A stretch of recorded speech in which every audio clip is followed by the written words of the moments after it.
A gente entrega. Você precisa botar a mão na sararela. Botei a mão e depois foi da manutenção. Senta direito, garota.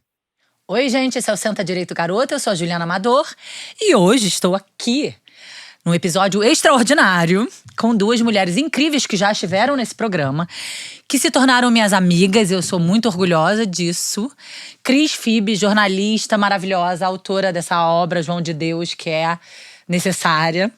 Muito obrigada pelo seu trabalho, muito obrigada por você ter vindo. Obrigada a você. Seja muito bem-vinda. Elisa Toledo, historiadora, doutora em História e tese premiada, que virou livro também.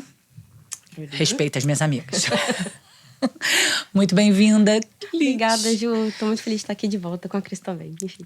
Muito delícia esse encontro, mas preciso dizer que estamos aqui juntas, né? A gente tá extraordinariamente gravando o episódio que vai pro ar na mesma semana para falar de assuntos que estão incomodando, incomodando não, né? Estão enlouquecendo a gente nesses últimos dias. Eu acho que a gente tá sendo… digamos que os crimes perfeitos do patriarcado estão acontecendo, né?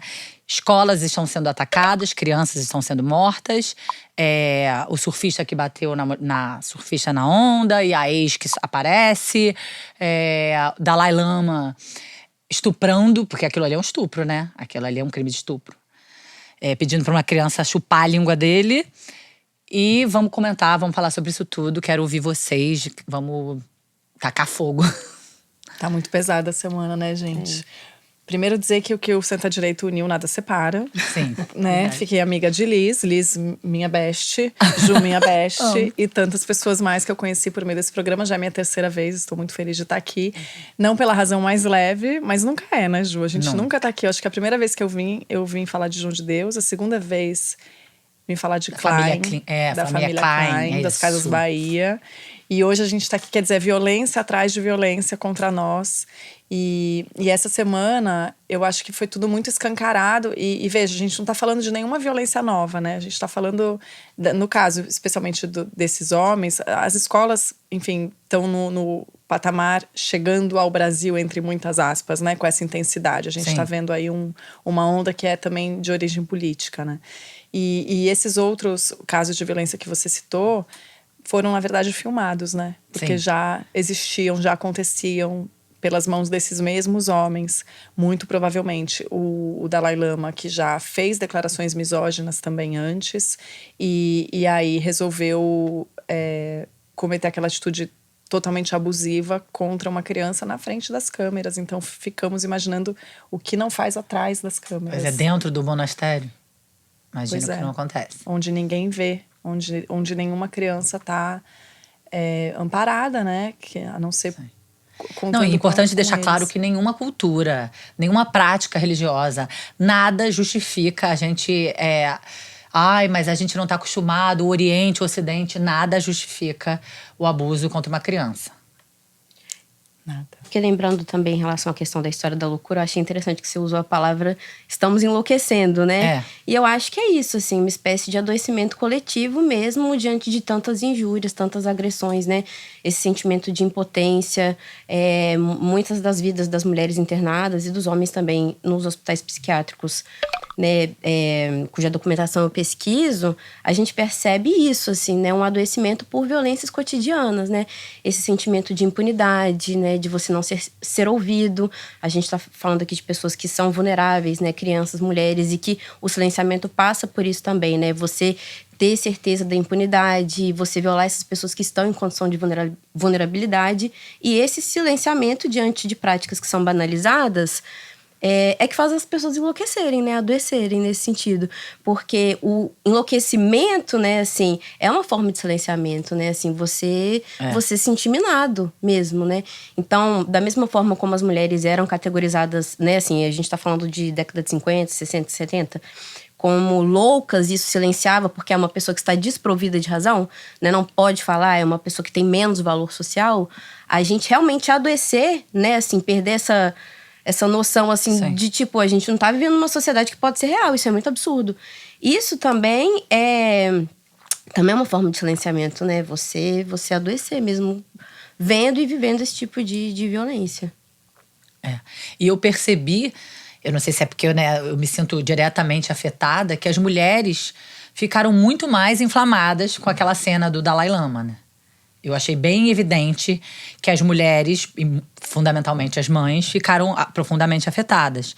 E muito homem, a gente ficou assim, eu tô desde ontem de noite indignada com um post do Leonardo Boff, teólogo, né, um grande ativista político de esquerda, se coloca como socialista, né? E ele defendeu expressamente Dalai Lama. Acalmem-se, respeitem a santidade. Foi as palavras que ele usou. Acho que eu fiquei muito afetada. E depois, no final do post, ele ainda compara a homoafetividade com pedofilia, né? Porque ele diz que costumes são diferentes e que lá no Oriente um homem anda com o outro na rua, um segurando o dedo do outro, e que aqui seria visto como uma cena de homoafetividade, como se isso fosse um problema, né? E como se fosse comparável. Não é, né? E a Cris acabou sendo assim uma referência para falar de abusos no meio, né, religioso. Então acho que muita gente procurou, né? Muita gente me procurou, associou imediatamente o Dalai Lama, líder budista, monge tibetano, radicado na China, na Índia há mais de 60 anos, ao João de Deus. Sim. No sentido de que é um guru espiritual em quem a gente deposita toda a nossa fé. Por exemplo, essa mãe desse garoto, o pai desse garoto. Enfim, eu não sei nem se eles estavam lá dentro do evento ou se eles estavam fora, porque era um evento para crianças e adolescentes. Esse garoto, ninguém precisou a idade dele, mas os jornais indianos deram algo entre 10 e 12 anos. E sim, como a Liz falou, se aproveitar de uma situação de vulnerabilidade. E certamente esses pais, mãe e pai, deixaram esse garoto ir até lá na confiança completa naquele guru intocável. E é aí que se assemelha muito ao João de Deus, né? É o abuso dessa confiança, dessa fé no líder intocável. E também, aí, isso nos leva ao segundo ponto, que é o ponto do poder desse homem, né? O poder desse homem. A gente está endeusando homens que são seres humanos, sujeitos a falhas, tá encarnado, desconfia, pelo amor de Deus. Pelo amor de Deus, tá encarnado. Pelo amor de Deus, da deusa. Qualquer que seja a sua fé, não importa, por exemplo, no caso do João, o João teve muita passação de pano. Tem até hoje gente que defende. Hoje, você falou, Até hoje gente que defende João de Deus. João de Deus está acusado, denunciado na justiça pelo estupro de mais de 300 mulheres, sendo que ele ficou durante 40 anos fazendo isso, e a subnotificação é estimada em 10%, ou seja, estima-se que ele possa ter violentado sexualmente mais de 3.000 mulheres. Se a gente fizer uma estimativa conservadora, porque era uma prática diária, era uma prática várias vezes ao dia, várias das vítimas ele mandava voltar e foram estupradas mais de uma vez, e não sou eu que estou falando, é a justiça. Ele está condenado a 271 anos de prisão, e ainda assim tem gente defendendo o João de Deus e dizendo a cura, que é importante. Quando eu estava investigando o João lá atrás no Globo, e eventualmente uma amiga ou outra espírita me encontrava para falar desse assunto, eu escutava coisas como: eu fico só com pena porque vai fechar o maior hospital espiritual do Brasil. Não, eu acho que assim, as pessoas também falaram no seu post, né, que você escreveu para Marie Claire. Eu, diante da presença dele, eu me sentia transformada. Eu vi. Gente, sério que a sua sensação é suficiente para sustentar a defesa de uma pessoa que tá abusando de uma criança? De uma criança. É chocante. E quer dizer, a sua experiência individual é mais importante do que o coletivo. Defender um coletivo de pessoas vulneráveis. A gente tá vendo ali filmado o cara pedindo pra uma criança chupar a língua dele. É inaceitável. Quando eu repito isso pra mim, eu fico… Chupar, porque chupar a língua. E é interessante porque você falou do post do Leonardo Boff. Nessa minha postagem, eu escrevi uma coluna pra Marie Claire sobre isso. Também comentei no Universa do UOL. E recebi muitas mensagens de homens, né? A maior parte. Essa que você citou, por acaso, era uma mulher. Mas são raras as mulheres entrando pra defender. Sim, e pra contemporizar. Os homens entraram para defender. Nos comentários do meu post, no meu direct, no sentido de… os argumentos são senilidade, o que eu acho de resto de um etarismo. Assim, ninguém tá comentando que isso é etarismo, porque assim, o meu pai tem 86 anos e nunca não chupa a língua das crianças. Não pede pra chupar a língua de ninguém, assim. Muita gente de 87 anos está ótima, assim. Sim. Então, todo mundo de 87 anos está senil, porque esse sujeito que é atendido, um líder mundial do budismo, cercado de assistentes, assessores, sei lá o quê. A reencarnação de Buda. A reencarnação de Buda. Súditos, eu ia dizer, cercado de súditos, se ele está senil e sem condições de convivência social, já teriam percebido e retirado. E a segunda desculpa, que é essa desculpa do… é um costume, a gente não está entendendo a lente… O argumento do Leonardo Boff a gente está olhando com as lentes ocidentais, na verdade ocidentais, ele fala, eu adoro esse trocadilho.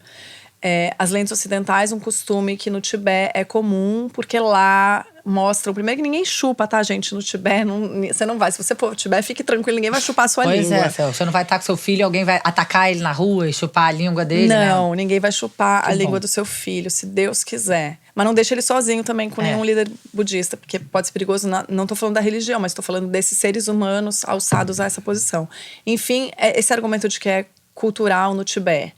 Mostrar a língua, de fato, lá pode ser um cumprimento ou um sinal de respeito. Ele não pediu para o garoto mostrar a língua, tá? Isso tá bem claro no vídeo que a gente tem. Ele pediu para chupar a língua do garoto, depois de dar um beijo na boca do garoto. Sim. E deixou o garoto visivelmente, um garotinho, visivelmente constrangido.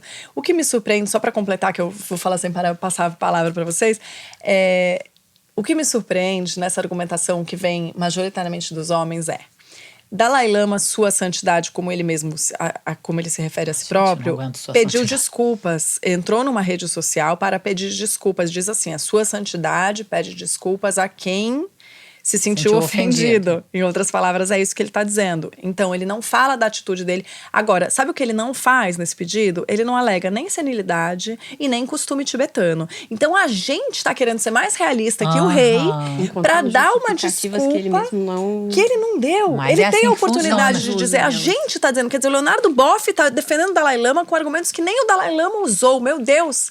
Sua santidade, Leonardo Boff. É isso aí. E assim, eu acho… surpreendente, quer dizer, não acho surpreendente, isso que é o pior, não é surpreendente, né? Seria ingenuidade minha dizer isso.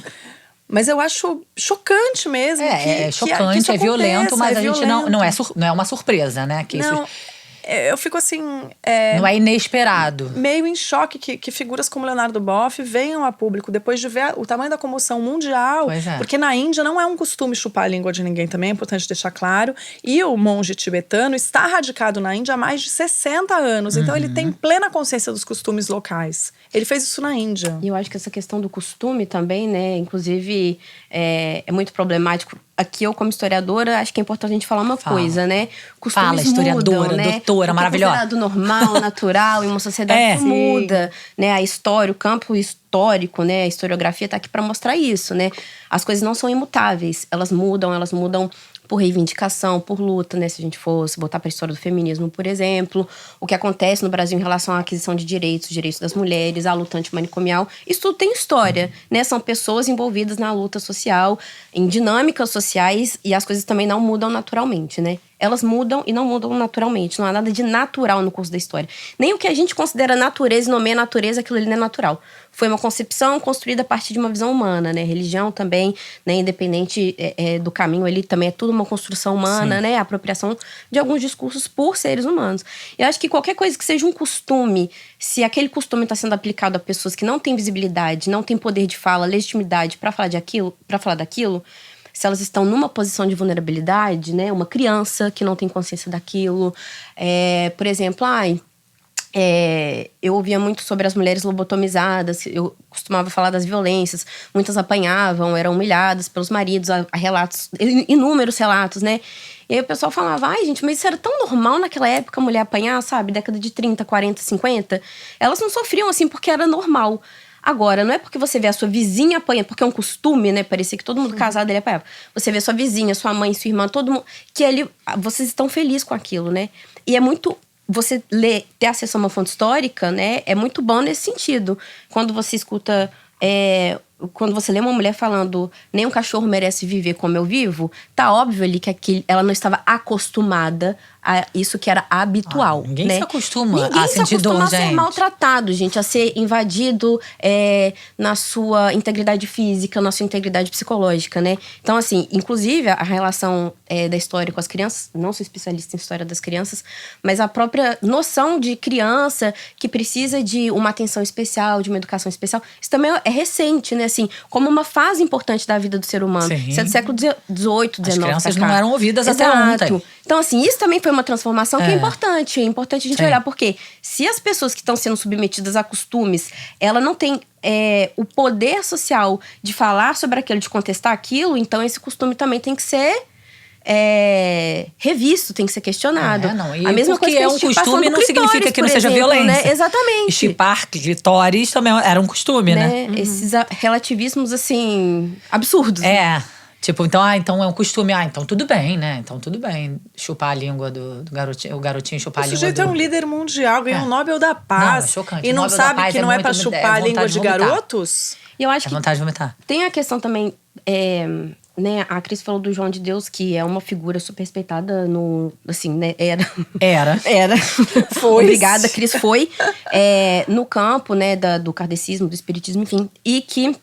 muita gente ainda tentou salvar com esse discurso, mas ele ajudou, né, várias pessoas nesse caminho de cura, etc. Eu acho que aí também não tô entrando na questão religiosa, mas assim, de ver como que, né, assim, existe uma indução também do pensamento das pessoas e uma outra coisa que é muito problemática, assim, o que as pessoas tinham medo era disso. Aí a gente vai anular os milagres dele, né, porque ele abusou de pessoas.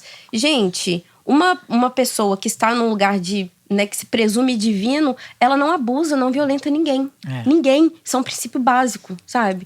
Então, e aí a questão com Dalai e as defensas, né, que a gente tá falando muito do discurso masculino em defesa do que tá sendo propagado pelo masculino, né, que também é uma questão que acontece muito na acadêmica, né, na vida acadêmica, nas universidades, é um poder de fala enorme que a gente dá aos homens. Então tem aquele professor que é super…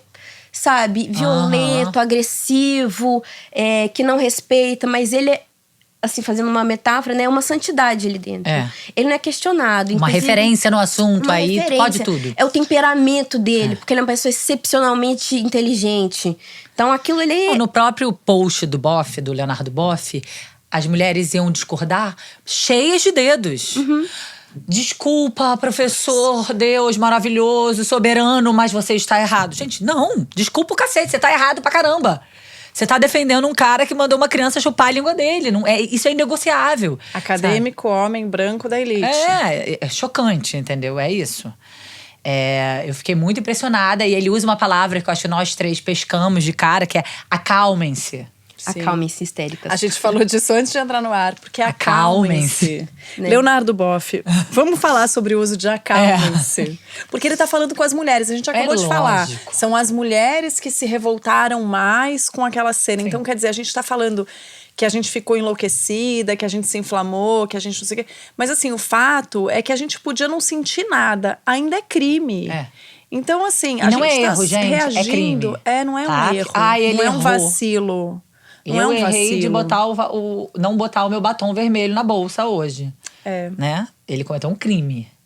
Prejudicar a integridade mental. Ele não errou. E esse desejo de passar pano, né? Isso que a Alice estava falando do João de Deus. Olha como é engraçado, né? Que as pessoas digam isso, assim. Você vai abalar o hospital espiritual, você vai tirar de lá o maior canal de cura espiritual do país. Era assim que ele se vendia. E esse é o discurso que o João de Deus… Porque o João de Deus, gente, ele não nasceu João de Deus, né? Vocês sabem, né? João de Deus é o apelido que ele queria que chamasse. Leu o seu livro. Leiam o livro. Ele queria que fosse chamado assim. O nome dele é João Teixeira de Faria e ele… no mínimo presunçoso, né? João de Deus. No mínimo. Ele é um auto-intitulado médium que centralizava em si as curas e propagava esse discurso que foi comprado por muita gente. Mas olha, a Alice estava falando isso, eu estava pensando, olha que engraçado. Muita gente me pergunta, a casa de Dom Inácio de Loyola… Segue aberta. Desde que eu vim aqui há 1 ano e tanto… Segue. Desde 2018, quando as denúncias vieram à tona e João Teixeira de Faria foi preso, a casa de Dom Inácio nunca foi fechada, a não ser por alguns dias por causa de Covid. E ainda tem não porque ele é o dele, local tudo? dos abusos. Tem tudo, amor. Não porque é o local dos abusos. E nem porque é o local onde ele tinha cofres. No próprio banheiro onde ele estuprava, onde ele se lavava depois de estuprar as mulheres. Onde as mulheres Crianças também tentavam inclusive. se lavar. E crianças, Pessoas com inclusive, deficiência. pessoas com deficiência. Aquele banheiro onde as mulheres tentavam se lavar e tirar o cheiro dele, que todas elas relatam que não saía, tinha cofre com armas, dinheiro, dentro da suíte privativa onde ele estuprava as mulheres. Essa casa, o local dos 300 abusos denunciados, não foi fechada. E aí, o irônico é que as pessoas me perguntam às vezes, mas quem tá lá no lugar do João, recebendo e tal? Não tem ninguém, sabe por quê? Não tem ninguém recebendo, porque lá na casa de Dom Inácio, eles argumentam o seguinte... Plot twist do argumento. Eles argumentam o seguinte: não precisa, porque as entidades estão lá o tempo inteiro, não precisa de um ser humano para canalizar.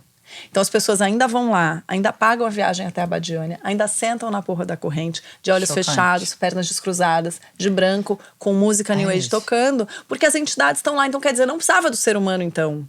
Agora o discurso mudou para as pessoas continuarem indo.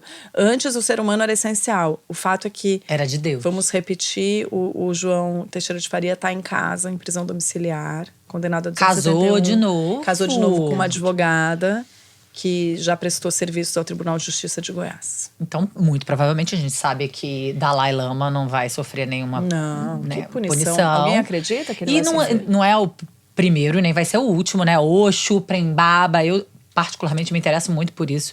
Por esses líderes espirituais, santidade, o João de Deus, guru, todos esses nomes que a gente pode dar. Como a gente tem que acabar com essas figuras, né? Essa relação de idolatria. Eu sou uma pessoa muito espiritualizada. Uma parte da minha vida que sustenta tudo que eu sou, sabe? Eu amo fazer rituais espirituais, mas eu não acredito que ninguém que tá encarnado vai estar acima do bem e do mal. Por favor, eu peço assim, se você frequenta uma casa, você pode criticar a pessoa que é o seu líder espiritual. Acho que é o primeiro sinal que você não tá num lugar abusivo. Ele ouve se você criticar. Se você criticar, as pessoas acham normal, ou as pessoas vão ficar enlouquecidas. Como assim? Você tá falando não fala. do pai de santo, do pastor, do padre. Então, não estamos aqui falando mal do budismo, do espiritismo, da igreja evangélica, né? Da conexão que você tem. Mas pra gente parar de botar na mão… E vamos combinar que todo mundo que a gente falou aqui era homem, né? Pra gente parar de botar nas mãos dos homens esse poder gigantesco que faz com que eles sigam abusando de mulheres e crianças. Exato. Fundamentalmente. E essa coisa, assim… Tentando costurar com os últimos acontecimentos, já que a gente tá fazendo um expresso, senta direito, garota. Todo mundo tá assustado, acho que todas as mães, mais ainda, né? Mais uma vez, o patriarcado é o crime perfeito. Porque se a gente tá com medo de que as crianças vão pra escola, quem é que fica em casa? Quem é que vai deixar de trabalhar? Quem é que vai deixar de produzir? A gente tá acuada, né? Então, assim, todas essas histórias, parece que elas não se comunicam, mas todas elas andam… É a cultura do estupro, é a cultura da pedofilia, tá todo mundo de mãos dadas, né? E a escola como lugar civilizatório, como lugar que a mãe mais confia pra deixar. Agora tá todo mundo com medo. Imagina, eu que tenho 2 filhas numa escola particular, numa escola que tem câmera segura, foram policiais na escola da minha filha. E assim, policiais, cara, olha aí que nível a gente chegou, né?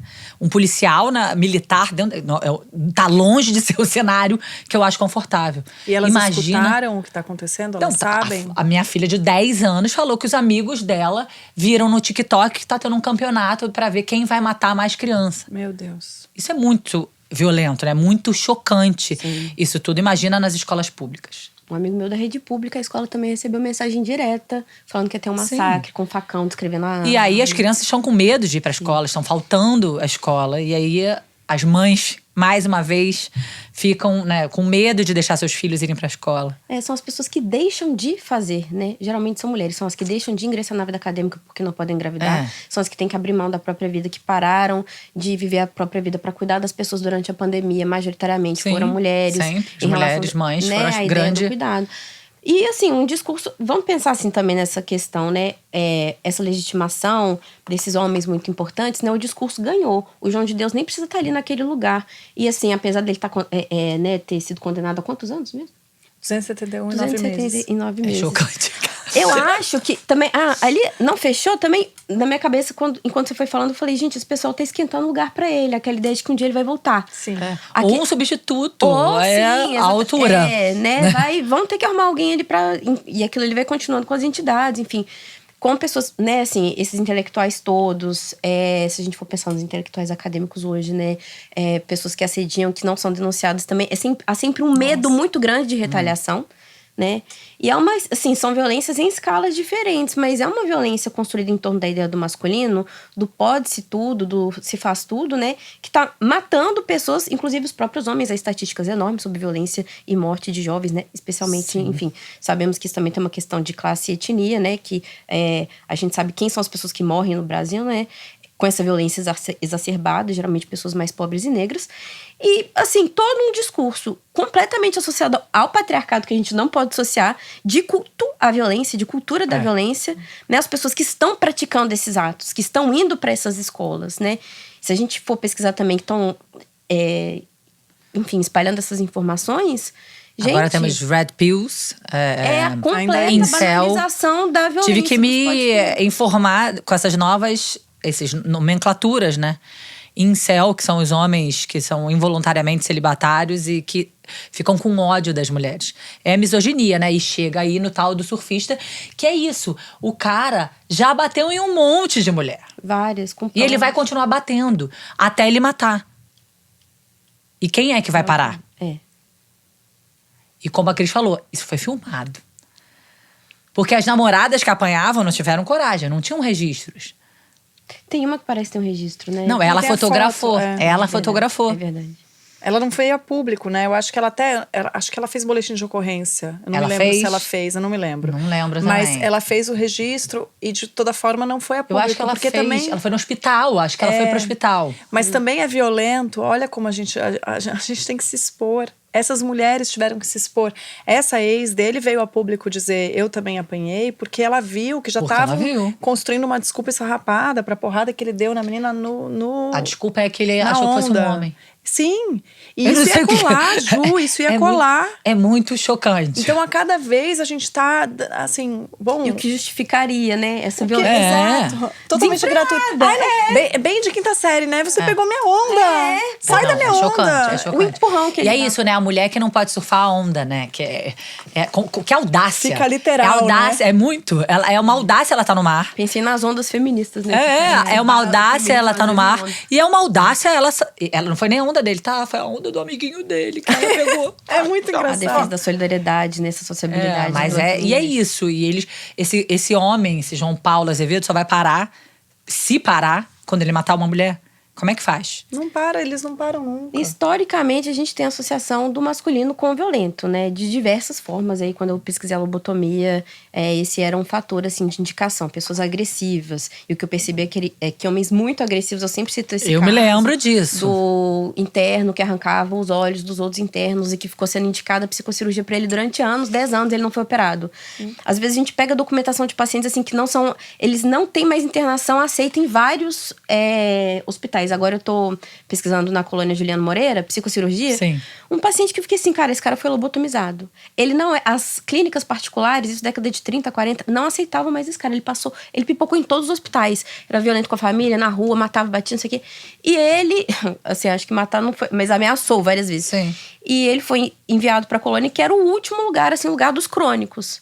Mas, assim, o histórico do cara é enorme. Ele nem foi sugerido pra lobotomia, pra essa técnica que é indicada para pessoas muito agressivas. Muito violentas. Então, a gente, né… Mas aí a mulher… Enquanto isso, as mulheres… 2 minutos de elevação de voz ou do assertiva, acalmem-se.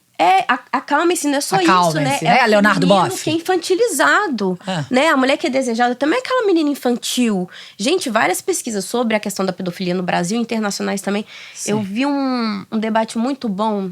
Ai, cara, eu não vou conseguir lembrar o nome da moça agora. É uma escritora suíça. Será que tem como deixar depois lá embaixo na página? Tem. Tem tudo. Maravilhosa.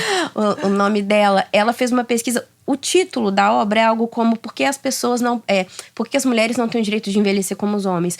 E ela fez uma pesquisa em vários países europeus e ela é jornalista, escritora, e ela falando que em pesquisas que fizeram sobre os picos assim, de idade, pessoas mais vistas nas redes de namoro, por exemplo, na Suíça isso, era 50 anos para os homens e 18 para as meninas. Para as mulheres, né? Então, assim, a gente tem toda essa associação. Tem a senhorita Bira, que tem o algoritmo da imagem, que faz essa análise em relação à imagem da Marilyn Monroe, dessa mulher infantilizada, que é reproduzida até hoje. Essa ideia da vulnerabilidade e, assim, da mulher da menina, né? Que não tem vontade. Exato, e que é uma pessoa que está ali, obviamente, à mercê do desejo do outro, né? Assim, porque não pode. Não tem a capacidade de se manifestar como uma pessoa adulta. Esse desejo em torno do domínio sobre a outra pessoa, né? Sobre a mulher, que é uma menina ainda. Então, essas coisas estão todas interligadas. Todas. E a mulher, historicamente também, na história das ciências, né? O século XIX foi assim, né? Os médicos, os anatomistas, cientistas acharam argumentação para tudo que é de errado no mundo, né? O racismo científico, podemos falar disso. Que você viu que veio uma pseudocientista falando que esse menino que matou as crianças, ele não tinha o fenótipo de assassino. Ah, pois é. Em Blumenau. Né, a gente ainda tem… Exato. Racismo científico. E que justifica exploração, morte. Pseudocientífico. Tivemos também a ex-jogadora, né, que chicoteou um rapaz entregador Isso aí. A semana tá… leve. Né, filmado também. Filmado. Ela fez milhões de vezes. Com a coleira de um cachorro. Ela chicoteou. Né? Existiam estudos anatômicos no século XVIII de anatomistas, né, que eram muito adeptos da craniometria, frenologia, essas medições para classificar as pessoas, que falavam, olha, a gente… E pessoas questionaram isso, tá? Feministas e alguns cientistas da época mesmo. Negros… E aí, assim, de uma forma geral, mas também mulheres. E mulheres têm o cérebro menor. O homem tem o lobo frontal mais desenvolvido, é por isso que ele é mais racional. E assim, várias pesquisas de outros cientistas da mesma época criticaram. A Maria Lacerda de Moura, que foi uma anarquista, uma feminista muito importante no começo do século XX no Brasil, ela falava sobre isso. Ela falava, olha, essas quantificações, alguns cientistas já questionaram. Foram para a África pesquisar e falaram, gente, não tem nada que comprove isso daqui. Mas muitos médicos associavam a distúrbios, a crimes. Pois é. E então, mulheres… pessoas negras e crianças com o cérebro menor, a mulher é a eterna criança, né? Aquela que não se desenvolve nunca. O cérebro dela nunca vai ser exatamente capacitado como o do homem. É por isso que ela precisa ser um ser tutelado. É por isso que ela precisa ser cuidado. É por isso que ela tem que ser vigiada. Porque ela mente também com facilidade. Tem esse ardil. Igual uma criança, assim, né? Poderia não saber o que é certo e o que é errado. Né? Tem que ser aquele ser acompanhado, né? O tempo todo. E aí que vem essa reivindicação de que não. Crianças são pessoas inteligentes. São pessoas capacitadas. Que discursam… conseguem entender o que é certo e o que é errado, né? As mulheres, da mesma forma, não precisam ser esses seres tutelados. No Juqueri, por exemplo, o próprio sistema de organização coloca as mulheres muito mais sob vigilância dos médicos do que os homens. Por quê? Elas precisam ser esse ser que está sempre sendo vigiado. Elas são mais instáveis, elas são mais dependentes, né? Acalmem-se. Mais inflamadas. Acalmem-se agora. Mulheres. Mas é muito emblemático e literal. E é tudo muito histórico. E muitas pessoas tiveram que vir criticar. É bom ter uma historiadora na mesa. Maravilhosa, falar, né? não, Porque a gente meu cérebro, não, porque aí faz tudo assim, a gente vai entendendo, né? É porque isso o tudo desenvolvimento da onde a gente chegou. É bom a gente conhecer a história. É a fofoca que sustenta a humanidade. Da mesma… a fofoca que sustenta a humanidade. Ué, chegamos… Grandes fofoqueiros. Chegamos aqui. Jornalistas também, Jornalista também, sim. Porque os comunicadores todos, somos os comunicadores. Mas é a fofoca que sustenta onde a gente chegou. Mas é encontrar no corpo elementos, né? E aí a mesma coisa aconteceu no século XIX. Essa obsessão pela distinção dos corpos, né? Essa coisa dos opostos se atraem. Gente, isso é século XIX. Sabe? Existe o homem, existe a mulher.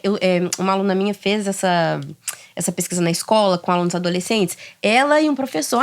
A gente tem mais coisa em comum, mais coisa diferente. Então, não, é diferente. Esse discurso da diferença. Homens e mulheres são extremamente diferentes. E o que justificou na época, né? Essa hierarquia. Os homens são mais desenvolvidos, as mulheres são mais sensíveis. E aí, encontrou-se nos corpos elementos para justificar violências. Com o racismo científico foi isso, né? Justificou a colonização, massacre, etc. Com as mulheres, né? Então, a menstruação, por exemplo, foi um elemento que virou assim... Todas as obras científicas, muitos manuais médicos do final do século XIX para o começo do XX falavam incessantemente sobre esses momentos que eram importantíssimos para a vida das mulheres, porque regulava a saúde mental inteira delas, que era a puberdade, a menstruação. Você perde a sua razão. A histeria era isso, né? Sim. Você está sempre à beira de um ataque de nervos, aquilo deslegitima o seu poder de fala, né? E hoje em dia tem... eu vi isso num... não sei nem se eu falei isso no outro programa. É um imã de geladeira que era assim... não deslegitime o meu ponto de vista, isso não é TPM. Tipo, não estou de TPM, não. Sabe? Porque ainda hoje a gente tem esse legado, né? E a gente mesma, às vezes, fala, né? Fala. E usa isso, mas como descredibilidade. Não é só, tipo, eu tô com TPM, gente. A gente usa a TPM, a menstruação, pra nos autodesqualificar. E é engraçado que essa coisa que você tá falando é muito importante, porque isso tudo é a descredibilização da mulher, o assédio masculino, a tentativa dos homens de nos calar, de nos acalmar. Quando a gente está reclamando de uma coisa como uma violência contra uma criança. Inflamadas, né? Muito inflamadas. Como o assédio na academia, essa coisa do respeito, meio reverência, na verdade, aos homens, às figuras masculinas, que acaba expelindo e também nos calando as mulheres e expelindo. As mulheres não podem desistir de estar ali. Só que a nossa luta fica muito mais cansativa para estar ali, atingindo a nossa saúde mental, a nossa luta é muito maior. E como ao mesmo tempo eu conheço, graças às deusas, estou numa rede de mulheres maravilhosa, conheço mulheres maravilhosas como vocês, e a minha rede de mulheres, que é foda, tá sempre se criticando. A gente faz um exercício de observar isso, de falar uma pra outra, e a gente tá sempre se... Todos os dias eu falo com uma amiga que faz uma autocrítica, ou a sua performance profissional, ou a sua aparência física. Vocês já tiveram algum amigo com quem vocês tinham que falar todo dia, tipo, amigo, não, você tá bem, você é amigo, lindo, vai, amigo, você merece esse dinheiro, não. Você merece ganhar bem por esse trabalho. Mais uma estratégia, mais uma Caraca, estratégia. gente, muito Não exaustivo. Que a gente duvide da gente. Eu me pensando nisso ontem. Como eu tenho ouvido várias mulheres da minha idade, mais jovens, assim, dos 25, eu tô com 36, mas assim, essa faixa dos 25, tá, gente? Pessoas que estão na academia. Aos 35, 36, duvidando de si o tempo todo. Eu escutei essa palavra várias vezes da boca de mulheres, não de homens. Olha, eu tenho muitos amigos homens, converso muito sobre. Assim, eu tô num momento de letargia, assim, mental. Eu tô esgotada. É como se a gente tivesse que provar o tempo inteiro. Sim. Nada do que você fez é suficiente. Você tem que se provar o tempo todo, né? E aí... Foi o podcast do Óbvios, que eu não consegui encontrar o nome da moça também. Vamos colocar nas referências. Neste link que vai aparecer aqui. Dela falando, você faz uma coisa muito boa. Você é um cara, pronto, você conseguiu o seu lugar. Nossa, aquele cara fez aquilo. Ele é muito... Ele é top. E a mulher faz uma coisa muito, muito boa, muito top... Ela vai ter que fazer outro no outro dia. E no outro dia. E no outro. Nunca uma coisa muito, muito boa é o suficiente. Você vai pra ter que sustentar provar aquele o tempo lugar inteiro. de poder. Não é. E por isso que estão exaustas, inflamadas. E a gente vai continuar inflamada, exausta. Eu gostaria que a gente relaxasse mais, mas não é possível nesse momento. Inflamadas, conscientes e organizadas. Isso é muito importante. Muito organizadas. E eles ficam assustados. E unidas. E fiquem. E unidas. Unidas. E digo mais... Se amando. Que é a grande... Auto-amando e amando umas às outras. Porque isso é revolucionário, muito. Né? É o que eu mais sinto. E assim. como a gente foi bombardeada, né? A socialização... é até engraçado, tava outro dia vendo o final de Dalton Webb. Tipo, a aristocracia... Tudo que eu critico. A aristocracia, o casamento da rainha, da condessa. E eu chorando. Falei, gente, não bota isso no centro de direito, garota feminista. Aquela inflamada que quer tacar fogo. Não, gente, Succession. Tudo errado. E a gente ali. Eu amo altamente muito. Viciadas. Muito. Também não, mas amo. Succession mostra todas as... Tipo assim, o paradoxo das relações, né? É fascinante. O roteiro é genial. Fascinante. Eu sou apaixonada por essa série também. Mas assim, Dalton Webb amiga, tudo que eu... abomino.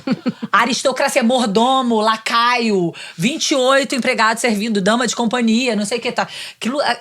E eu lá assistindo e chorando no casamento. Eu falei, gente, a socialização, ela tá impregnada na nossa pele, entendeu? Então, assim, quando você diz que a gente duvida da gente, a gente precisa mesmo. Gente. Que uma fique falando. Sim. Porque não é fácil. A gente fala, mas na hora de viver, não é simples. Não é. Entendeu? Vem um monte de dor, vem um monte de dúvida. A gente duvida da gente. Nossa, será que tá demais? Será que eu tô vendo demais, né? Porque você começa a virar aquela pessoa que tá sempre brigando, vendo tudo. Até bati no microfone, desculpa. Vendo Quis tudo, levantar a mão, né? né? Porque você enxerga… Não, isso aí é racismo. Calma, Neto. Isso é racismo. Você começa a pontuar, isso é machismo. Ai, que exagero. Então, assim, abre-se a caixa de Pandora. E aí, a gente é tão socializada que a gente fica… Gente, será que eu tô demais? É isso, quando na verdade a gente tá só querendo lutar para que as coisas melhorem, para que a gente tenha uma sociedade um pouquinho melhor, menos violenta para mulheres, para pessoas pretas, para pessoas vulneráveis. Eu fico assim, sabe? Será que a gente tá, vendo demais, né? Raivosa? Tudo isso faz parte dessa estratégia. Elas estão atentas demais. É isso, a gente vai ficar atento. Acalmem-se. Acalmem-se. Não, então o tempo inteiro respondendo, tentando nos sufocar, né, Ju e Liz, assim, eu fico muito preocupada, é por isso que a gente tem que se falar o tempo todo. E dizer não desiste o tempo todo. E eu sei que eu tô onde eu tô hoje, eu adoro falar isso, tô onde eu tô hoje, eu amo. Eu amo esse lugar. Sim. Se eu tô onde eu tô hoje, foi porque muitas mulheres falaram pra mim, vai, isso aí. Você é isso, você é aquilo. A gente precisa se auto-intitular o tempo inteiro. A gente precisa dizer o que a gente é, aqui a gente veio, o que a gente já fez. Eu tenho amigas que são foda e que quando vão negociar um trabalho, tem que mostrar um currículo que… Tipo, é um currículo conhecido, você não tem mais que falar isso. Você já passou dessa fase. Sim. E como entre nós, a gente tem que ser… A Alice falou que eu falo da síndrome da impostora. Eu falo, deixa lá fora hoje, hein? Deixa a síndrome da impostora em casa. E eu tava te olhando falar e você cresce, você domina absolutamente tudo que você faz. Não. Cresce Não no acalmem-se. Zero. Cresce no sentido de, cara, você tem um domínio absoluto do que você tá estudando, você tem domínio absoluto do que você tá falando. Cresce demais, maravilhosa, né? Maravilhosa. Eu admiro muito. Mas E, gente, não se muda nada sem paixão, tá? Então, assim, sejam inflamadas, sejamos inflamadas, Isso tá? é verdade. E nem Essa com a voz coisa de baixa, dócil. morna, A gente vai gritar, gente. Vou ficar… eu me repito muito, né? Não sei se eu falei no outro episódio da professora que me perguntou uma vez em aula, né? Você vai estudar de novo que mulheres sofrem todo mundo já sabe. Ela falou isso numa disciplina. Não pode se dizer a mesma coisa para os abusos que eu investigo, né? Você vai de novo falar de dessas novo. mulheres sofrendo? Será que a gente falou Outro o suficiente? líder religioso. Cris, tá Se a gente repetitiva. tivesse falado o vem suficiente, ela. será que essas coisas ainda estariam acontecendo dessa forma? E eu fiquei olhando pra ela, uma mulher que, assim, né, tem uma questão de classe e de raça também, uma mulher branca, de uma família bem de vida, bacana, que chegou naquele lugar ali sem pensar que, por exemplo, a gente tava numa turma toda de pós-graduação sem uma pessoa negra, sabe? E questionando o processo de todas as mulheres que sofreram pra ela estar ali belíssima. Falando isso. Eu falo muito disso também, tá? Mulheres que estão em cargos de poder, o que vocês estão fazendo para mudar? Porque, assim, não basta ser mulher e estar num cargo de poder e agir como um homem, né? Sim, porque eu acho que mulheres… É como a gente tá falando, assim, a gente precisa se organizar. E uma proteger a outra. É sério, senão não dá pra mudar. Então, assim, se você ficar ainda com essa coisa… né, a gente tem que pensar em direitos, por isso que a gente fala da maternidade, de coisas que a gente sabe que atravessam diretamente a carreira de uma mulher. A história profissional de uma mulher. Então, assim, você que tá aí, fodona da empresa, tá patrocinando algum programa de mulheres? É verdade. Sim, o risco de ser copiado. De repente eu posso pegar esse corte, hein? Aqui a mim. Você que tá Vamos aí, pegar esse corte, tá vamos patrocinando um espalhar. podcast de mulheres? Você que tá aí, tá convidando uma mulher foda pra escrever? Né? Tá pagando bem essa mulher pra escrever na sua revista eletrônica? Assim, a gente fala muito, né, de ocupar. Então vamos ocupar e vamos… Cara, a gente precisa se organizar, se unir e agir de uma forma que uma proteja a outra. Que aí Eu a acho que é mudança nessa vai coisa acontecer de verdade. Por exemplo, na estatística lá de abusos de assédio moral e sexual na Fiocruz, né, que eu assisti teve recentemente um evento sobre assédio moral e sexual dentro da instituição, muito bom, tá no YouTube também, no canal da ENSP, né, da Escola de Saúde Pública, sobre o tema de assédio facilmente encontrado A Ednete Gonçalves, se eu não me engano, que é do CAD, né, do Centro de Acolhimento aos Alunos, fala sobre a quantidade muito maior de mulheres que sofrem esses assédios, né? Então, assim, é uma questão da gente ver acontecendo e todo mundo ter medo. Gente, a gente precisa negociar a gente precisa se apoiar, assim, fazer né, assim, fulana já passou por isso, e a gente banaliza o próprio sofrimento. Não vai dar em nada se ninguém fizer nada, né? E eu acho que... E também contar, né, com homens solidários a essas causas, né? Porque a gente encontra, né? A gente também tem que pensar nisso, né? Algumas pessoas estão atentas para isso no meio acadêmico. Além das mulheres, enfim. Não, né? os homens são fundamentais nessa luta, né? Como Teve a gente o Mellen, fala... né, também. Mais um caso que eu acho que agora voltou à tona, que as vítimas... Que sai um documentário, né? Uma reportagem investigativa. O Metrópolis fez uma reportagem. Na verdade, o Guilherme Amado, do Metrópolis, colunista do Metrópolis, entrevistou. Foi um homem De um fazendo uma lado. reportagem. Ele entrevistou, ele foi acompanhado da editora adjunta, eu acho, de Metrópolis. Ele levou a Olivia, que é uma mulher, junto. E aí ele entrevistou 11 pessoas que estão ou acusando ou testemunhando em favor das acusadoras. Dani Calabresa incluída, Maria Clara Gueiros, enfim, vítimas, roteiristas que testemunharam o que aconteceu. E aí ele fez também, com o mesmo tempo, ele fez 1 hora ele fez tudo em vídeo, 1 hora para as vítimas e 1 hora para o Márcio Smelling se defendendo. E naturalmente que tá dando muita repercussão, né? E eu vi as duas coisas, todo o material, e eu vejo quando o Márcio Smelling se defende, né? Porque ele se defende contra-atacando o tempo inteiro, né? Expondo as vítimas o tempo inteiro e usando muito aquela argumentação de que elas me davam mole o tempo inteiro, eu não fiz nada. Ele alega que não fez nada contra a vontade de ninguém. Ele não nega que ele tenha transado, beijado, ficado, flertado. Ele não nega nada disso. Só que ele era chefe. E isso também está previsto na lei. Muito. Então eu vejo uma peça muito boa relações na entrevista. De poder. Exatamente, exato. Relações de poder. Eu vejo... Perfeito, vamos falar disso. Eu vejo a entrevista que o Guilherme Amado fez com o Márcio Smelling como uma excelente peça para a acusação, para o tribunal. Porque é uma confissão. Sim. É um atestado de culpa. Só que ele usa de argumentações muito, muito banais, assim, para dizer, por exemplo, no período tal eu não era chefe.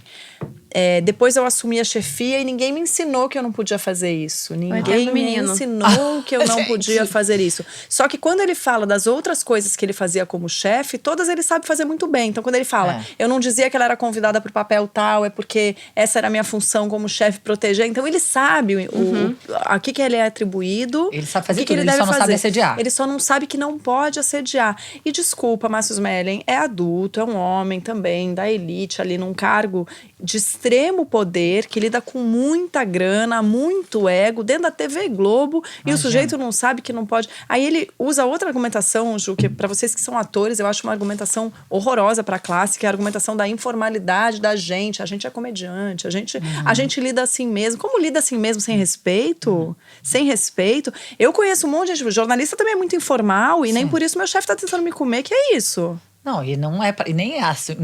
As pessoas não se relacionam sem respeito, né? Não é porque é atriz, ator, que você tem que ficar passando a mão na bunda ou. Um ambiente. Consentimento, né? Consentimento ainda é uma palavra muito problemática. As pessoas não entendem o que é consentimento. E aí, o Márcio Smelling alega consentimento. Vamos falar sobre isso. O Márcio Smelling alega. Essas mulheres. Ele, por exemplo, ele namorou mulheres que estão acusando ele de assédio sexual. Namorou, sim. A relação sexual, algumas delas, das acusadoras, tiveram relação consensual com ele. Porém, que consentimento é esse quando o sujeito está hierarquicamente acima? Sim. Então, isso é muito importante. Não existe consentimento livre, totalmente livre, quando não vale o seu salário. Uma relação de poder. Então, por isso que assédio sexual é previsto, né? Não é no Código Penal. Não é consentimento, exatamente. Não existe consentimento se o sujeito é seu chefe e está mandando você tirar a roupa. Se essa mulher tirar a roupa, ela está intimidada, coibida, ela está em situação vulnerável. Sim. Vulnerável. Como estão as vítimas de João de Deus quando ele diz para elas que para cura elas precisam tirar a roupa? Senão o seu pai vai morrer. É grave, assim. É grave. Esse caso é horrível. Então, assim, e muita gente passando pano pro Márcio Smelling. Márcio Smelling está numa guerra de narrativa, como foi Johnny Depp e Amber Heard. E ele está em muitos lugares, eu vejo, em determinados nichos ganhando essa guerra, especialmente entre os homens, que eu vejo como homens que estão com muito medo de virar alvo de acusação. Homens que eventualmente também fizeram o que Márcio Smelling fez. Homens brancos das antigas que estão com outra cultura, que estão falando assim, gente, isso é normal. E de resto elas são amigas. Assim, umas argumentações. Qual o problema? Que não Você não casaram no trabalho, a sua secretária. Ela falou que ele era gostoso, mandou emoji. Entendi. São argumentações bem rasas. E eu acho que tem uma reação, um medo masculino muito grande de ser acusado. Medo da falsa acusação, que eu já falei aqui neste programa. Falsa acusação. Eu amo essa frase, esse recorte. Falsa acusação, eu amo também. A internet também ama.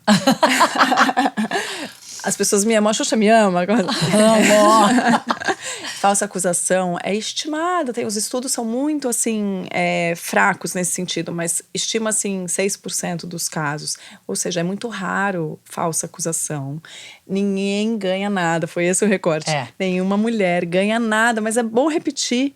Vocês acham que a Dani Calabresa tá ganhando o quê com isso, meu amor? Tendo que se expor, né? Que foi um ponto que você colocou muito. O Mellen, a argumentação é tão tosca que uma das coisas que ele diz ali… o Adnet entrou pra apoiar. Porque a gente precisa dos homens. Que os homens ajudam muito a legitimar a causa das mulheres. Gente, eles são ouvidos muito mais, né? Aí muito quando mais. Pra credibilidade da palavra. Aí o Mellen fala assim… A Adnet, por exemplo, estava ali dando entrevista pro Guilherme Amado.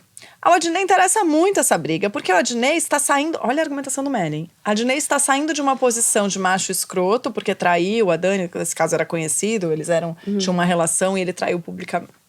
Ninguém mais nem tá nem aí pra isso. O Adnet é um sucesso. Muito depois disso, o Adnet já era um sucesso, sem criticar o Mellen. O Mellen tá usando uma parada, jogando no ventilador uma parada errada que o Adnet fez, errada publicamente pro conceito deles ali, há anos, pra dizer que ele tá… Olha a argumentação. Pra dizer que ele tá querendo botar o Mellen no lugar dele como macho escroto. E limpar a barra dele como aliado das feministas, entendeu? É uma argumentação que não tem pé nem cabeça, mas as pessoas vão lá e comentam. Isso mesmo. Não, de decepção. Gente. Eu leio comentários. Eu também. Vocês são essas Com pessoas… Eu sou. Que se autoflagelam e leem comentários. Só pelos comentários. Somos. Porque eu acho que a gente precisa argumentar. Mas é doido aprender, isso, essa né? coisa do… A gente tá falando muito da publicização do crime, né? De provas, de vídeos. E eu acho que pra fechar… né? Já? Espero que a gente… Não. Já passou? E ainda bem que a gente se ama, porque são assuntos indigestos. E a gente vai falar e vai sorrir. Porque eu lembro uma vez, no episódio da Liz, teve um comentário… Que eu dei uma risada nervosa. Não, que a assim. gente tava falando de assuntos Era super coisa pesadas e que a gente ri. A Sim. gente ri. A gente vai continuar A rindo. gente é o único jeito. A gente ri, a gente briga, a gente xinga, a gente faz tudo que a gente quiser. Então, assim, eu também vou dar risada. Mas essa coisa do estar público, eu me lembrou agora do juiz, que a mulher filmou ele batendo nela várias vezes, torturando, xingando, abuso físico, moral, psicológico. E a declaração dele foi… Ele nega veementemente os fatos. Tudo gravado. Assim, que loucura. Onde a gente foi parar, que a gente tá vendo a cena. Quer dizer, é isso. É o endeusamento dos homens. Né, o Poder Judiciário, a gente sabe que Esse aqui também nega tudo João até de Deus. hoje. É tudo Deus, né, juiz. Né, esse lugar E tem essa questão da mulher provoca, né? Ela provoca o desejo, ela provoca a falta de paciência. Sim. Ela provoca tudo que justifica ser aniquilada, como se algo fosse justificado. Ela tava na festa, ela riu, ela mandou WhatsApp. consentimento. Olha aqui o print. Gente, teve um caso terrível de uma moça que saiu morta de uma calorada em São Paulo, não foi? Que o cara estuprou, matou e foi o segurança que viu ele saindo com o corpo da garota. Sim. Uma coisa horrível. Então, assim, a gente realmente precisa de apoio social, assim, essas coisas não vão acontecer, né? E foi o segurança que viu que aquilo ali estava errado. Uma coisa que acontece… Mas agora assim, já aos foi, ela já montes. morreu, né? Já morreu. Então, o que a gente tá falando é que ainda que seja filmado, ainda é questionado. Sim. Um homem é capaz, então assim, a soberba, o ego masculino, né, o masculinismo, o machismo e todo o patriarcado criou esse tipo de ser que é capaz de ser filmado torturando a mulher e falar, eu nego veementemente. Então a gente tá vendo o quê? Mas amarra com o Dalai Lama, volta pro começo do programa. Exatamente. É isso. E aí é o bofe dizendo como a gente calma-se. Vossa Acalmem-se. santidade. Como é que vocês estão chamando vossa santidade, xingando vossa santidade? Então, assim, tá tudo ligado. Ninguém que tá vivo tá acima. Não tá encarnado, eu já desconfio. Desse negócio de iluminar, gente, não ilumina ninguém. Ninguém vai se iluminar agora. Não estamos longe disso, né? Mas se a gente fizer um esforço genuíno de melhorar, já é legal pra caramba. E tem que falar sobre, sim, e tem que ver. É uma pena que as vítimas tenham que se expor, é uma pena que o vídeo dessa criança tenha tido que vazar e que as pessoas inicialmente tenham vazado sem borrar a cara dele, porque a gente viu a carinha dele. Verdade. Esse menino foi muito violentado de novo, reviolentado, revitimizado. E acontece a mesma coisa em vários desses casos que a gente citou. Hoje também tinha outro caso de um cara batendo uma mulher na academia, e essas mulheres expostas, repetidamente expostas com as suas imagens ligadas a essas violências. A gente também não era obrigada a passar por isso, né? Não deveria ser obrigada a passar por isso. É um corpo muito público, né? Assim, muito ninguém público. Pergunta sobre. É o que pode ser tocado, divulgado de qualquer forma, ameaçado porque se divulgou, né? Tem esses casos todos em relação ao nude, etc, né? Tudo crime, tá, gente? Pessoas que próximas da gente que passaram por isso, não é nem uma coisa só de atrizes famosas que estão na internet, enfim. Aliás, esse juiz, além de o que você citou, além de torturar a mulher com quem ele era casado, ele também transava com outras mulheres em sua casa, filmando escondido. Dopava. Cara, eu filmava escondido. E enviava vídeos em grupos aí, masculinistas, Sim. grupos de existem machos, aos montes. que existem aos montes e cujo gozo é essa violação das mulheres. Isso está muito disseminado, né? Muito disseminado. Gozar sobre as nossas... O sofrimento mesmo. Os nossos sofrimentos. É uma coisa completamente sádica, né? Naquele texto lá do Dia das Mulheres que eu escrevi para Fiocruz foi um pouco isso, né? O século XIX também está começando a se preocupar com isso, essa necessidade do homem ver a dor da mulher, né? A humilhação é a dor física, essa coisa da mulher sangrar com a virgindade que a gente via nas novelas, né, gente? Nossa, eu, criança, nas novelas tinha isso. A cena da menina que perdeu a virgindade, tinha um lençol com sangue. Vocês lembram disso? Nossa, eu fiquei, caraca, o que é isso? Até eu entender essa necessidade. Alguns médicos escrevendo, não espere que a flor... não tente abrir a flor do amor de forma rude. Porque o pressuposto era que o cara basicamente violentasse a mulher na primeira noite. Aquilo ali é um objeto. Né? Se a gente for pensar assim, o corpo da mulher não é respeitado em nenhuma idade, mas tem justificativas diferentes para a falta de respeito em cada idade, né? Em cada etapa. Não tem respeito e não tem autonomia, né? É porque é muito nova, é uma criança, e depois já tá mais velha, já perdeu o valor social. Assim, a gente sempre vai ter uma argumentação que faz com que tenha, né, assim, um sentido de não valor. Se você está em fase ativa, tem o preconceito do sexismo, né? Em relação a você não ter autonomia do próprio corpo. Sempre vai ter algo que tenta te deslegitimar do poder do seu próprio corpo, da sua própria vontade. Enfim, também viajei que eu ia falar. Não, e os machos estão ficando extremamente assustados com as duas coisas que você falou. A gente tratar as crianças direito e tratar as mulheres, como é transformador, né? Quando a gente sabe, a gente educa crianças de maneira, enfim... respeitosa, mínima, né? Minimamente corretamente, e isso se reflete imediatamente no desenvolvimento das crianças. É muito claro para mim isso. Sim. Muito claro. É uma diferença gritante. E as mulheres que têm voz e que conseguem esse espaço, que a gente é privilegiada de estar aqui conseguindo, de se ouvir, ser escutada, de falar, de estar junto, de puxar uma... Ainda é difícil, a gente ainda passa perrengue, ainda é mal paga, ainda não é ouvida, ainda é descredibilizada, tudo isso. Mas a gente tá lutando, e isso é extremamente assustador para esses homens que querem que a gente se acalme. Eles precisam que a gente se acalme, porque, enfim, é meio clichê falar isso, né? Porque eles vão perder espaço, mas na verdade é isso. Se eles forem aliados dessa luta, eles vão se beneficiar também. Um dia eles vão perceber isso, né? Sim. Um dia. Vai demorar. Ninguém vai sair perdendo. Ninguém vai sair perdendo. Vou terminar com essa mensagem vou tentar. edificante. Eu acho que assim, é importante a gente lembrar sempre que esses homens abusivos, estupradores, criminosos, eles não são monstros, eles são pessoas. E eles não têm, ao contrário da pseudociência, eles não têm um tipo. É o ator talentoso, é o guru espiritual, é o seu vizinho, é o juiz. É uma pessoa da sua família, é um intelectual muito então, renomado. Atentas sempre. É o guru espiritual, é o professor da escola, é a referência da universidade. Estamos cercadas por eles o tempo todo. É o orientador. É o orientador. Eu acho, etc. Que essa questão do envolvimento social, a questão de dar nomes, por exemplo. A gente tá pensando um pouco essa coisa da infância, eu vim pensando nisso. Como que eu, para ter acesso a estudo de saber o que era gênero, né? Essa coisa da construção do papel social, de demanda social de feminino e masculino, eu só fui entender isso na graduação. Eu estava na universidade. Isso não fez parte da minha formação. Né? Meninas hoje em dia, no TikTok, no Instagram, já estão ouvindo falar de gênero, feminismo, nananã. Enfim, né? Outro dia eu dei uma aula para uma turma de adolescentes. E aí, vocês já ouviram falar em gênero? E todo mundo já, não. E quis falar. Gente, isso foi uma descoberta muito tardia na minha vida, né? Então, assim, eu aprendi a dar nome pra coisas, pra violências, quando eu já tinha 20 anos. Ou mais. Então, assim, é um desconforto. A gente falando dessa coisa da necessidade de proteção às crianças. A gente sabe, a nossa geração sabe muito bem, de desconfortos que a gente sentiu e não conseguia nomear. A gente sabe, a gente procura na nossa história, assim, né, da nossa infância, em relação a pessoas que frequentavam a nossa casa, né, com a coisa do vizinho, isso aqui.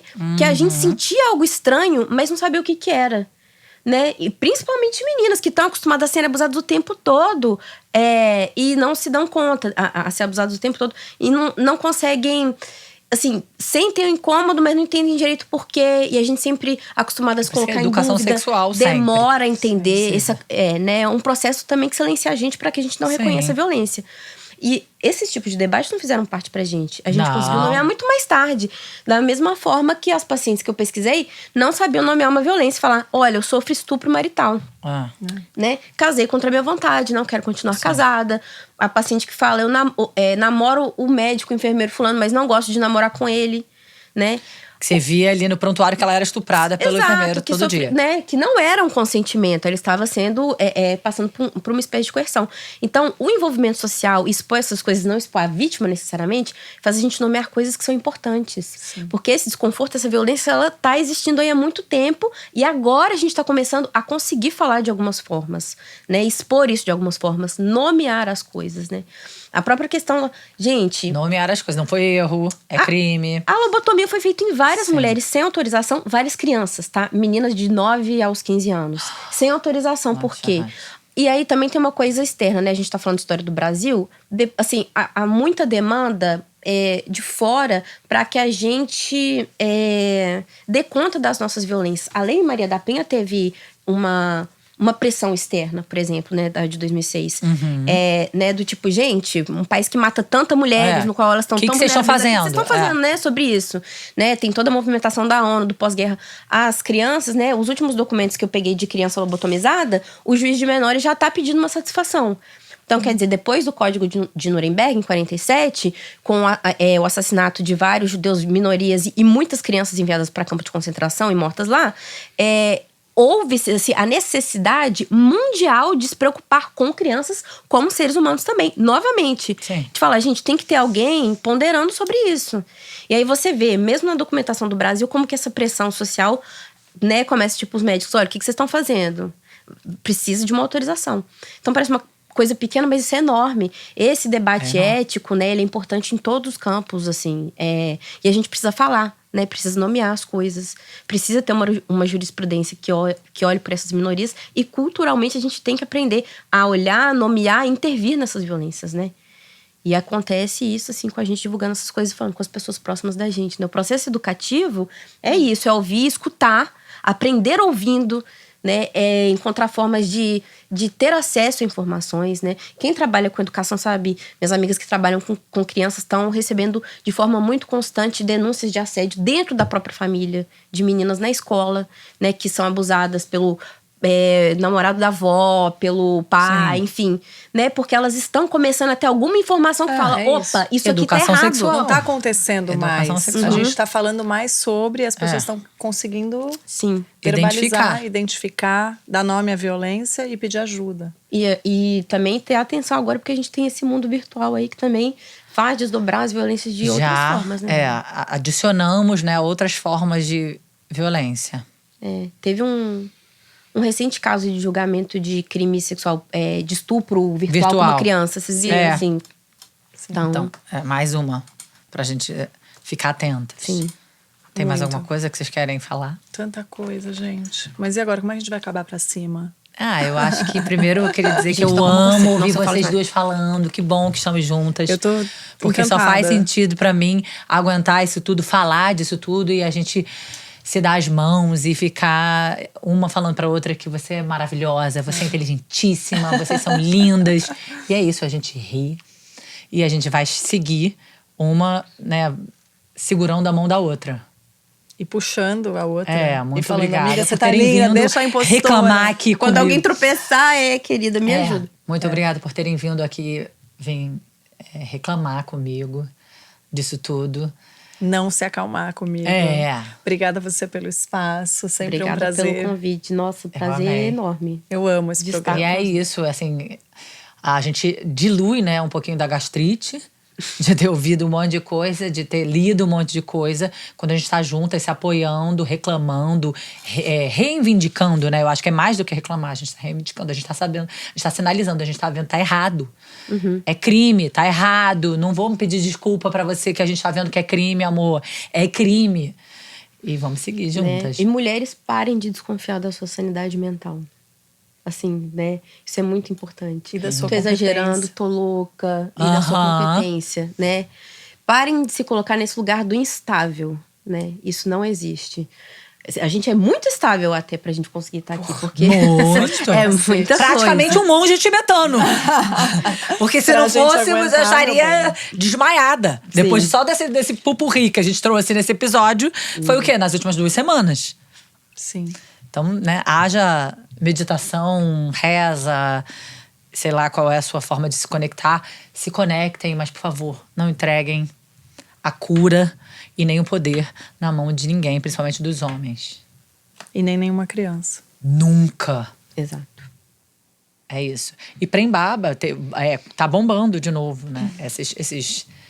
Esses líderes, assim, você percebe que cai e de repente volta. É que o João de Deus foi condenado a 200 Deu anos e 9 meses de prisão. De prisão. E segue em casa, casado. Mas eles né? Acontecem uns escândalos. Nossa, pegou dinheiro, roubava, não sei o quê.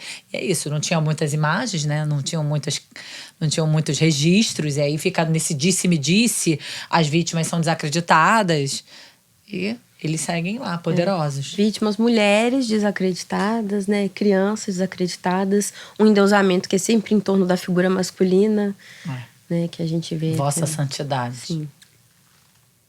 Nossa. Não vem com essa de santidade. Não cola, não, Vossa Santidade pra cima da gente, não. Professor. Professor.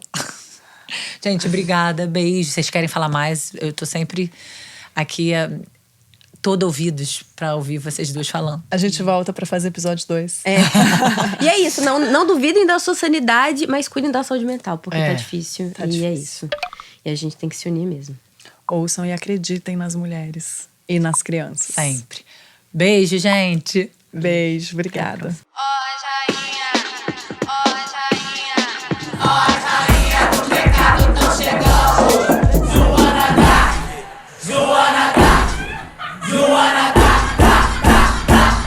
Senta direito, garota.